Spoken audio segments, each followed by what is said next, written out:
الحمدللہ رب العالمین والصلاة والسلام علی سید الانبیاء والمرسلین اللہم صلی علی سیدنا و مولانا محمد وعلی آلہ واصحابہ وبارک وسلم وصلی علیہ۔ دنیا کے تمام دیکھنے والوں کو، تمام چاہنے والوں کو، تمام پیار کرنے والوں کو، اور جہاں جہاں تک اس وقت میری آواز کو سنا اور مجھے دیکھا جا رہا ہے، جنید اقبال کی جانب سے انتہائی محبت کے ساتھ السلام علیکم۔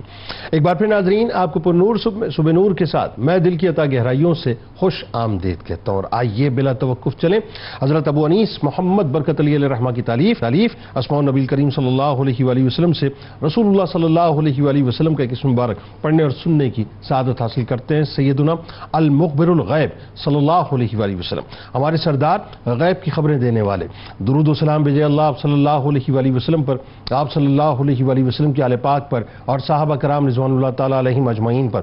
روایت میں ہے کہ حضور نبی کریم صلی اللہ علیہ وسلم نے ارشاد فرمایا کہ جو عورت بغیر کسی عذر کے شوہر سے طلاق کا مطالبہ کرے اس پر جنت کی خوشبو حرام ہے۔ ناظرین، آج کا پروگرام آپ کا پروگرام ہے، آپ سے براہ راست تعلق رکھتا ہے، یعنی طلاق کے احکام اور مسائل پر آج گفتگو کریں گے۔ ذہن میں رکھیے، پہلے وقتوں میں جب کسی خاندان میں طلاق کا مسئلہ اٹھتا تھا نا، تو پورا کا پورا خاندان اور برادری جو ہے وہ ہل کر رہ جایا کرتی تھی، یعنی گھر کے بڑے اور خاندان والے مل کر کسی نہ کسی طرح نباہ کرانے کی کوشش کرتے تھے۔ مگر اب صورتحال صاحب بالکل یہ 2023 میں مختلف ہو چکی ہے کہ اب مصالحت کا وہ جو خاندانی کلچر ہوتا تھا وہ بھی ختم ہوتا جا رہا ہے، اور میاں بیوی میں ٹالرنس بھی ختم ہو گیا، اور پوری نسلوں کے فیصلے جو ہے وہ لمحے کے اندر ہو جایا کرتے ہیں۔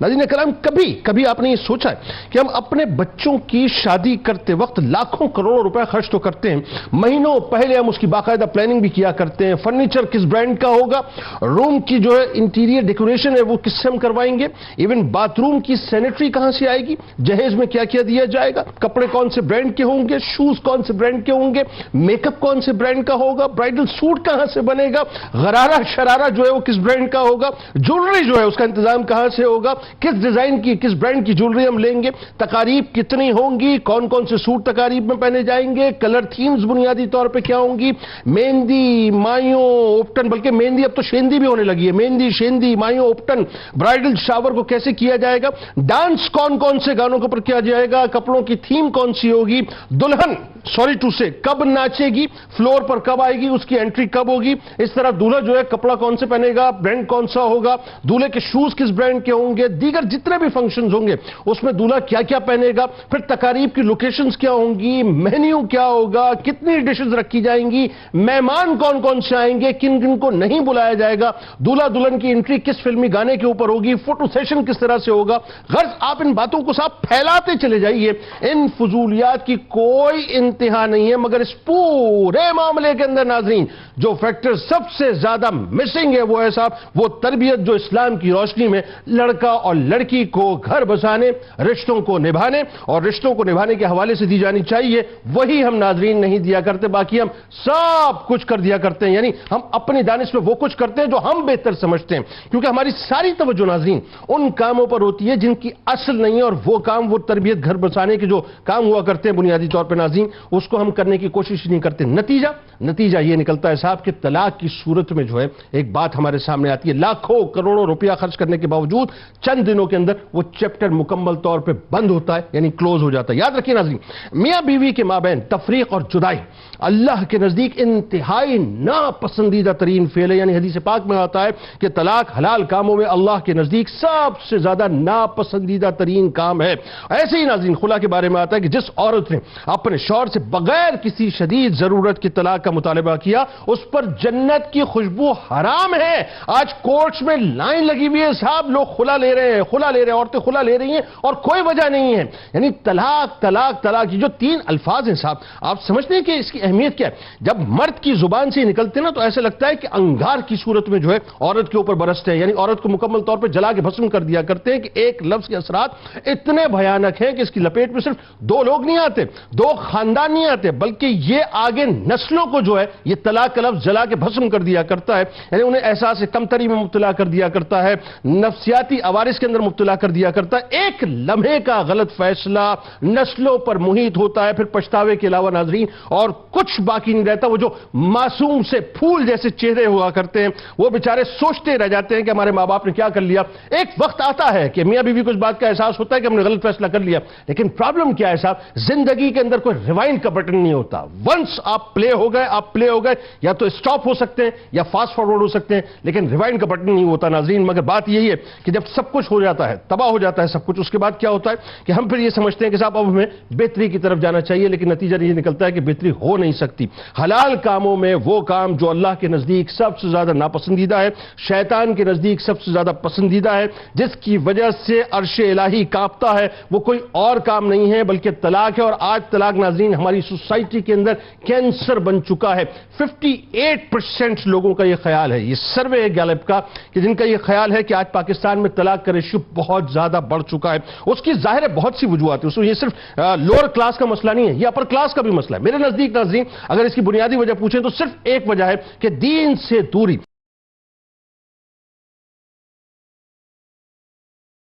صاحب بڑا امپورٹنٹ موضوع ہے, اور آج آپ کو پتا ہے کہ جس طرح سے تیزی کے ساتھ یہ صد افسوس کہنا پڑتا ہے کہ طلاق کا جو ریشو بڑھتا جا رہا ہے سوسائٹی کے اندر, مجھے تو مطلب خوف آتا ہے کہ اگلی جنریشن جو ہے وہ انتہائی انٹالریٹ قسم کی جنریشن ویسے ہی مطلب ہو چکی ہے.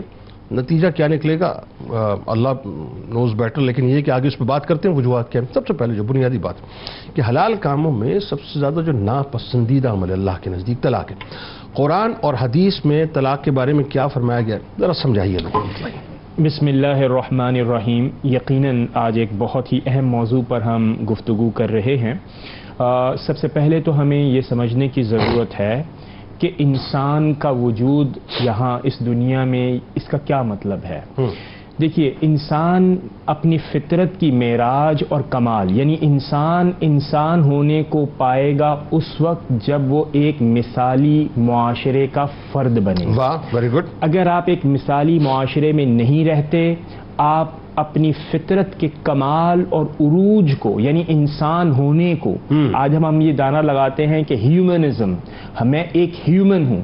ہیومن اپنی پرفیکشن کو اچیو کرے گا مثالی معاشرے کے اندر. مثالی معاشرے کی بنیاد خاندان پر ہے, اور ہر تہذیب خاندان کی پرورش اور اس کو بنانے کو قانونی اور اخلاقی ضابطوں میں لاتی ہے. واہ.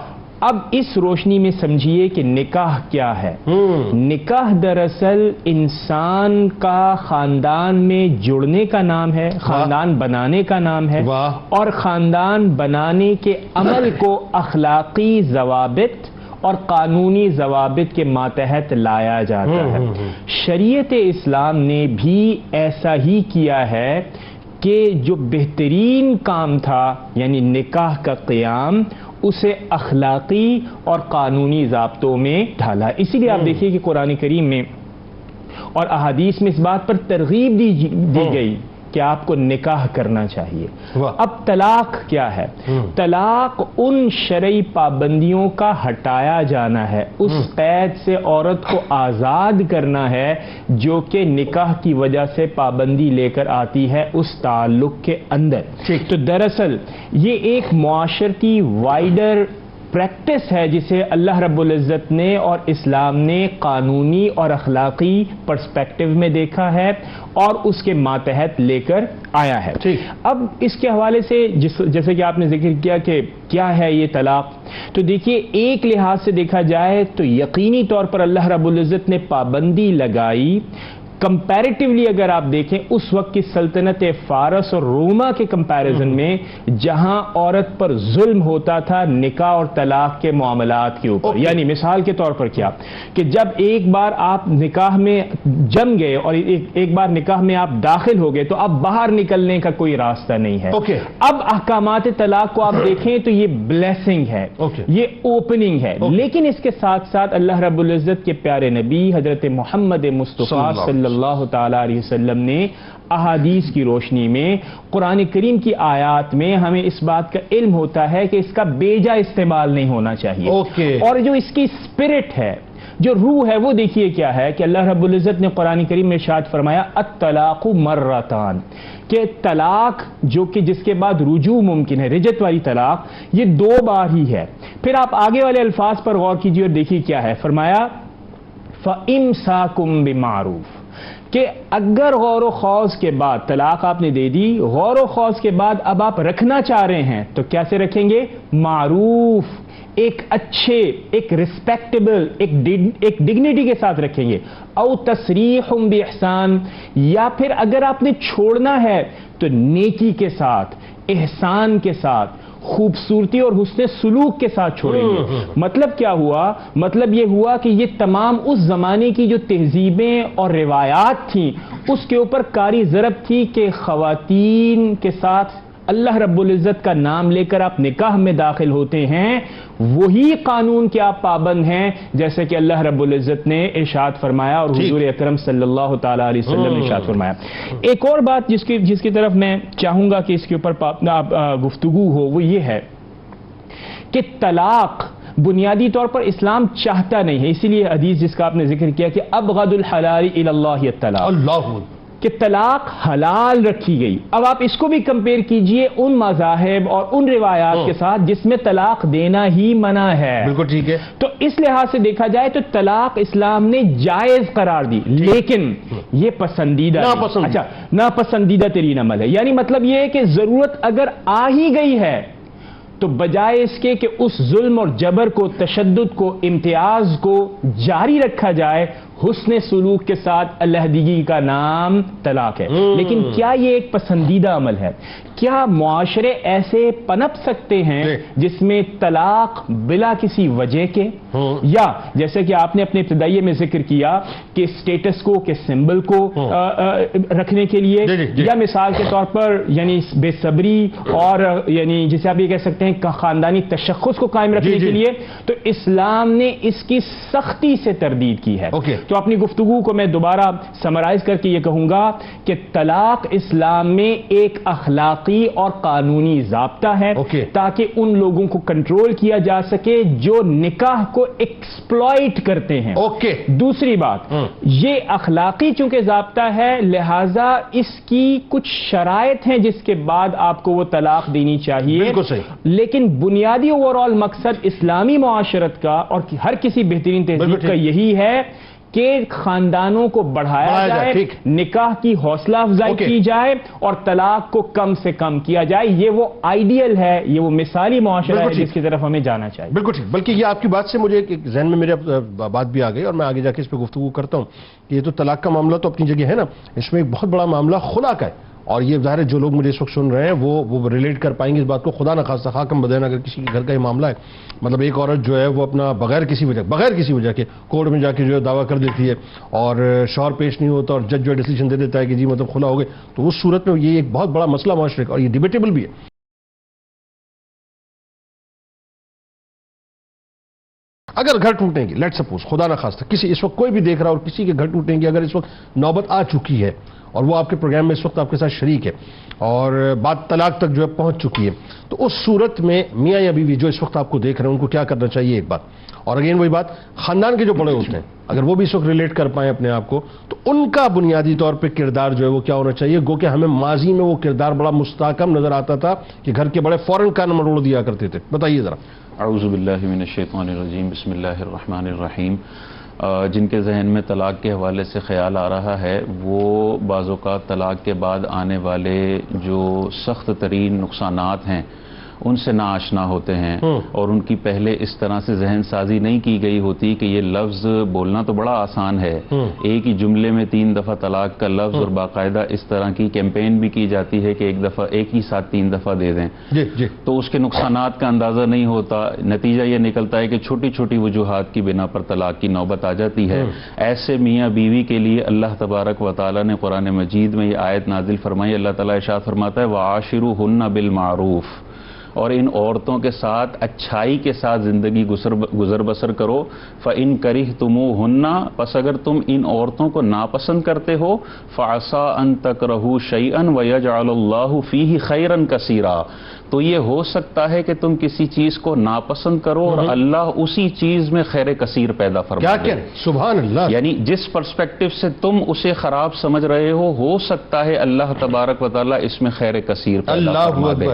تو یہ غور غور کرنا چاہیے کہ اگر بیوی مجھے ناپسند ہے تو پسند آنے والی بھی بے شمار چیزیں ہیں بیوی کے اندر. مکھی کا کردار ادا نہیں کرنا چاہیے کہ 100 اچھائیوں کو چھوڑ کر 10 برائیوں کی طرف اس کی توجہ ہو, اور ہماری توجہ جو ہے برائیوں کی ہی طرف ہوتی ہے. اور یہ حدیث پاک بھی ہے, حضور علیہ الصلوۃ والسلام نے ارشاد فرمایا کہ تم میں سے کوئی اپنی بیوی سے نفرت نہ کرے, اس میں اگر ایک برائی ہے تو ایک اچھائی بھی ہوگی. تو اچھائیوں کی طرف غور کریں گے تو یہ طلاق کی طرف نوبت انسان کی نہیں جائے گی. اسی طرح آقا اور یہ نصیحت عورت کے لیے بھی ہے, عورت کے لیے بھی ہے کہ اچھائیوں کی طرف نظر ہونی چاہیے. کوئی بھی انسان پرفیکٹ نہیں ہوتا. انبیاء علیہم السلام کی ذات معصوم عن الخطا ہے, باقی ہم جیسے نوجوان میاں ہو چاہے بیوی ہو, خطائیں سب میں ہوں گی. بے خطا شوہر اور بے خطا بیوی کسی کو بھی نہیں مل سکتی. اس حوالے سے غور کرنا چاہیے. اسی طرح آقا کریم علیہ الصلوۃ والسلام نے یہ ارشاد فرمایا کہ خواتین کے ساتھ اچھائی کی میں تمہیں وصیت کرتا ہوں, اسے قبول کر لو. اور آگے ارشاد فرمایا کہ عورت پسلی سے پیدا کی گئی ہے, اگر تم اسے سیدھا کرنے کی کوشش کرو گے تو توڑ بیٹھو گے. یہ بخاری اور مسلم کی متفق علیہ حدیث ہے. اگر سیدھا کرنے کی کوشش کرو گے تو ٹوٹ جائے گی, اور اگر ایسے ہی رہنے دو گے تو یہ ٹیڑھی رہے گی. تو اس کے ساتھ اچھائی کے ساتھ سلوک کرو. کیا یہ الفاظ بھی آگے ہیں کہ سیدھا کرنے کا مطلب جو ٹوٹنے کا مطلب طلاق ہے؟ نہیں, حدیث میں تو یہ الفاظ نہیں ہیں, لیکن یہی ہے, نتیجہ یہی ہے کہ جب بالکل پرفیکشن کی طرف انسان جانے کی کوشش کرتا ہے کہ چائے کبھی ٹھنڈی نہیں ہونی چاہیے, نمک کبھی تیز نہیں ہونا چاہیے, کپڑوں میں سلوٹیں کبھی بھی نہیں ہونی چاہیے, اگر یہ 100% پرفیکشن چاہیے تو پھر رشتہ توڑنے کی طرف انسان جائے گا. اس حوالے سے غور کرنا چاہیے. اسی طرح عورت بھی غور کرے کہ شوہر کی وجہ سے ہزاروں نعمتیں اسے مل رہی ہیں. حدیث پاک میں ہے کہ حضور علیہ الصلوۃ والسلام نے عورت کی نفسیات کو بتایا کہ تم اس کے ساتھ 100 احسانات کرو, ایک مرتبہ کبھی کمی ہو جائے تو بیوی کہے گی تو نے میرے ساتھ کیا ہی کیا ہے. یہ عورت کی نفسیات ہے. اس حوالے سے غور کرنا چاہیے کہ کبھی اگر یہ جملہ نکل بھی جاتا ہے, لیکن ہزاروں قسم کی نعمتیں ہیں جو شوہر سے حاصل ہونے والی ہیں. چھوٹی چھوٹی باتوں پر طلاق کا مطالبہ کرنا اور رشتے کو ختم کرنے کے لیے ایڑی چوٹی کا زور لگانا, یہ ان عورتوں سے جا کے پوچھیں جنہوں نے زبردستی طلاق لے لی اور اب 10-10 سال سے گھر میں پڑی ہوئی ہیں, اور ماں باپ کی نظر بھی ان کی طرف اس طرح پڑتی ہے کہ یہ بوجھ کہاں زبردستی باتیں کر رہے ہیں, بہت اچھی باتیں کر رہے ہیں, جاری رکھیں. اس حوالے سے غور کرنا چاہیے. اسی طرح یہ جو غصے کے اندر اور چند ڈائیلاگز کے تبادلے کے بعد اچانک جو طلاق کا جو ڈائیلاگ بول دیا جاتا ہے, اس حوالے سے غور کرنا چاہیے. شوہروں کو خاص طور پر سمجھنا چاہیے کہ یہ طلاق ایسا نہیں ہے کہ آپ نے بالکل ہائپر ہو کے جملے ادا کر دیے. یہ تحمل, غور و فکر اور مشاورت کے بعد کیا جانے والا عمل ہے. غصہ اگر آ رہا ہے اور آپ کو بہت دل کر رہا ہے کہ ابھی 100% جسٹیفائیڈ ہے میرا طلاق دینا, خدا را خاموش ہو جائیں, کبھی بھی طلاق نہ دیں. اس پہ لوگ جسٹیفائی کرتے ہیں اپنے آپ کو, میں نے تو غصے میں دی تھی بابا, غصے میں تو چائے کے کپ تھوڑی دی جاتی ہے, غصے میں طلاق واقع ہو جاتی ہے. بہت سارے شوہروں کو ہم نے روتے ہوئے دیکھا ہے کہ وہ کہتے ہیں کہ اگر ہم ایک دن انتظار کر لیتے تو ہم کبھی بھی طلاق نہ دیتے. یعنی اس وقت جو انسٹنٹلی جملے نکل رہے ہیں وہ طلاق کی طرف لے کر چلے جاتے ہیں, اس وقت خاموش. اور بیوی جلے پہ نمک چھڑکنے کا کام کر رہی ہوتی ہے, مطالبہ کرتی ہے 2 طلاق 2 طلاق, وہ نہیں دینا چاہ رہا ہوتا, یہ چیلنج کر رہی ہوتی ہے. جب چیلنج کرتی ہے تو پھر وہ آنا کا مسئلہ بنا کے دے دیتا ہے. اگر چیلنج بھی کر رہی ہو بے وقوفی کی وجہ سے تو شوہر کو غور کرنا چاہیے کہ ابھی تحمل کا مظاہرہ کرے. اسی طرح خاندان کے بڑوں کا جو کردار ہے اس میں غور کرنا چاہیے. بعض اوقات یہ خاندان کے بڑے ہی طلاق کی نوبت پیدا کر رہے ہوتے ہیں. بیوی کے ماں کہہ رہی ہوتی ہے کہ اپنے شوہر کو کنٹرول میں رکھنا, قابو میں رکھنا. اب یہ قابو میں رکھنے جائے گی تو گھر ٹوٹے گا. ابا جی کہہ رہے ہیں کہ میرے بھائی کے بیٹے سے نکاح کرنا ہے, تم نے اس سے زبردستی کر لیا, اب طلاق دو. یعنی پہلے اس نے نکاح کر لیا ابا جی کی مخالفت میں, اب بھولا بن کے ابا جی کی خواہشات کو پورا کر کے اپنی بیگم کو طلاق دے رہا ہے. یہ بعض اوقات طلاق کے مشورے دینا اور اس طرح کے گھر میں جو ہے وہ ماحول پیدا کرنا جس سے طلاق کی نوبت آ جائے, تو بڑے بعض اوقات یہ کردار ادا کرتے ہیں. اس حوالے سے غور کرنا چاہیے. اور طلاق کی بڑوں کو وجہ ڈھونڈنی چاہیے کہ وجہ کیا ہے. رزق میں کمی کی وجہ ہے تو رزق میں کشادگی کے لیے کوشش کریں.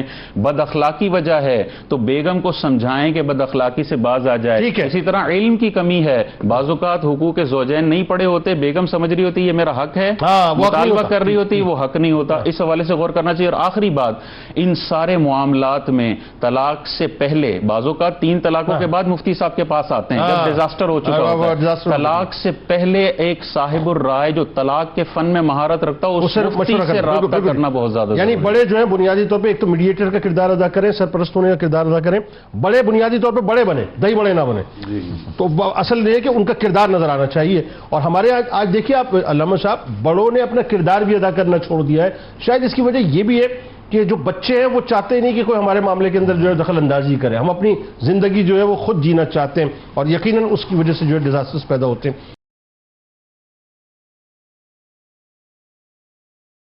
اب یہ بڑا ایک امپورٹنٹ موضوع ہے اور یہ لوگوں کو پتہ نہیں ہوتا. عموماً ایسا ہوتا ہے جی ایک ہی فلو کے اندر طلاق طلاق طلاق ٹھک کر کے آپ نے طلاق دے دی, اور بعد میں پھر آپ جب آپ کو اور اچھا یہ ہو گیا, اوہو طلاق ہو گئی, اب بھاگ رہے ہوتے ہیں آپ ادھر ادھر مسالک میں مختلف قسم کے کہ وہ مجھے کہیں سے شیلٹر مل جائے اور مجھے کہیں سے یہ فتویٰ مل جائے کہ طلاق نہیں ہوئی ہے. اور بہت سے کیسز میں یہ دیکھا گیا ہے صاحب کہ پوری زندگیاں لوگ جو ہیں معاذ اللہ اسی کیفیت کے اندر صرف اس وجہ سے کہ عزت خراب نہ ہو, بات باہر نہ جائے, گزار دیا کرتے ہیں. تو اس کے احکامات کیا ہیں, اس کے مسائل کے اندر کھل کے بتلائیے. بسم اللہ الرحمن الرحیم والحمد للہ والصلاة والسلام علی رسول اللہ. جنید بھائی, طلاق کا جو معنی ہے وہ ہے رفع القید بالنکاح, یعنی وہ قید جو نکاح کے ذریعے لاگو ہوئی ہے اس کو اٹھا دینا طلاق کہلاتا ہے. طلاق کی مختلف اعتبارات سے اقسام بنتی ہیں. چنانچہ فوراً نکاح سے باہر ہونے یا نہ ہونے کے اعتبار سے اگر ہم اس کی اقسام بناتے ہیں تو 2 اقسام بنتی ہیں, ایک طلاق رجعی اور ایک طلاق بائن. طلاق رجعی یہ وہ طلاق ہوتی ہے کہ جس میں دوران عدت مرد رجوع کر سکتا ہے, اس کو نیا نکاح جدید کرنے کی حاجت نہیں ہوتی. اور طلاق بائن یہ ہوتی ہے کہ اس میں چاہے عدت میں ہو عورت یا عدت ختم ہو گئی ہو, اس نے نیا نکاح کرنا ہوتا ہے, ایجاب و قبول کرنا ہوتا ہے. اسی طرح اگر وقت و تعداد کے اعتبار سے ہم دیکھتے ہیں تو اس میں ہمیں 3 اقسام نظر آتی ہیں. یعنی شریعت مطہرہ کا بیان کردہ طریقہ طلاق دینے کا وہ بھی اس کے اندر معلوم ہو جاتا ہے. وہ یہ ہے کہ ایک طلاق کی قسم احسن ہوتی ہے, ایک حسن اور ایک بدعی ہوتی ہے. شریعت مطہرہ نے جو سب سے اچھا اور مناسب طریقہ طلاق دینے کا بیان کیا, جس کے بعد بندے کو سوچنے سمجھنے کا بھی موقع مل جاتا ہے, وہ یہ ہے کہ انسان ایسے طہر میں, ایسے پاکی کے ایام میں جس میں تعلق قائم نہ کیا ہو, سری الفاظ کے ساتھ ایک طلاق دے دے. اوکے ٹھیک ہے. اور پھر عورت کو چھوڑ دے. اب کیا ہوگا, جب عدت گزر جائے گی وہ عورت جو ہے وہ نکاح سے باہر چلی جائے گی. اب یہاں پر اس عورت کے پاس بھی اختیار ہے, کہیں اور نکاح کرنا چاہے کہیں اور نکاح کر سکتی ہے.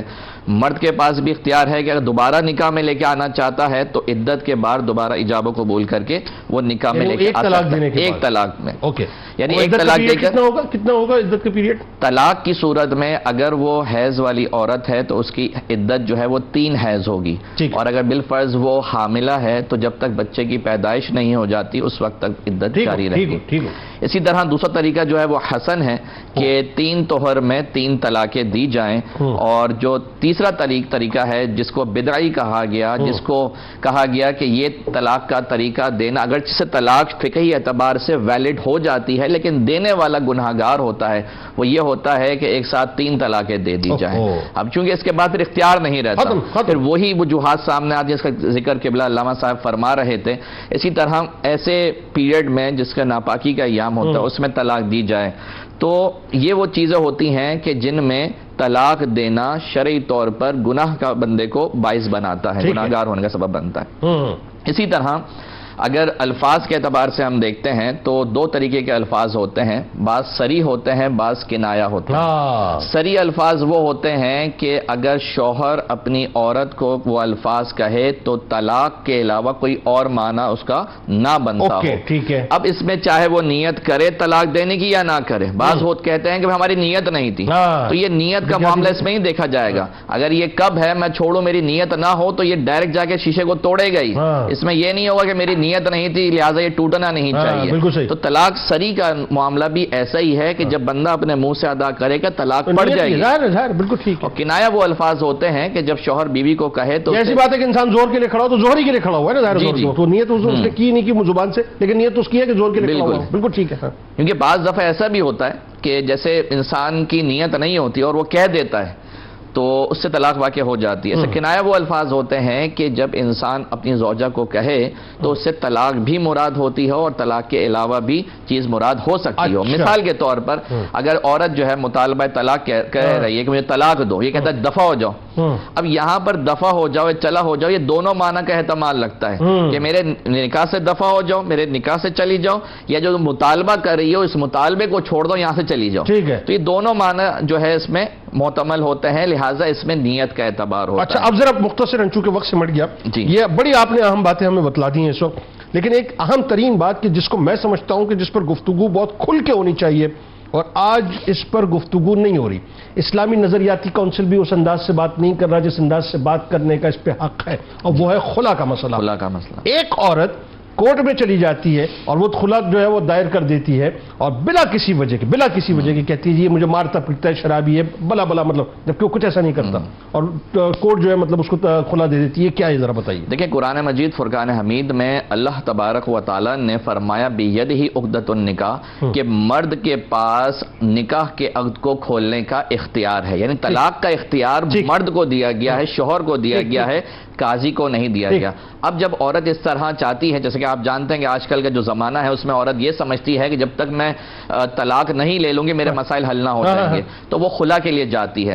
جنید بھائی زیادہ تر یہ عمومی صورت میں جنرلی میں کہوں کہ 99% کیسز میں جو خلا دائر کیا جاتا ہے اور اس پہ عدالتی خلا بغیر شوہر کی کنسرن کے جاری کر دیا جاتا ہے، خلا نافذ نہیں ہوتا. اس کا مطلب جائز نہیں ہے؟ جائز نہیں ہے. اب اگر وہ عورت وہاں سے خلا لے بھی لے اور کہیں اور وہ نکاح کرے تو وہ نکاح پہ نکاح ہوگا. اللہ اکبر. نکاح پہ نکاح کا مطلب یعنی وہ بدکاریوں معاذ اللہ. تو اس کا مطلب یہ ہوا کہ اگر آپ کہتے ہیں کہ 99% کا اگر یہی ریشو ہے پورے پاکستان کے اندر، تو یہ موسٹلی مطلب اب میں وہ ورڈ یوز نہیں کرنا چاہتا جو آپ نے کیے، تو وہ مطلب وہ غلط کام ہو رہا ہے. اس کا مطلب یہ ہوا؟ جی بالکل غلط کام ہو رہا ہے.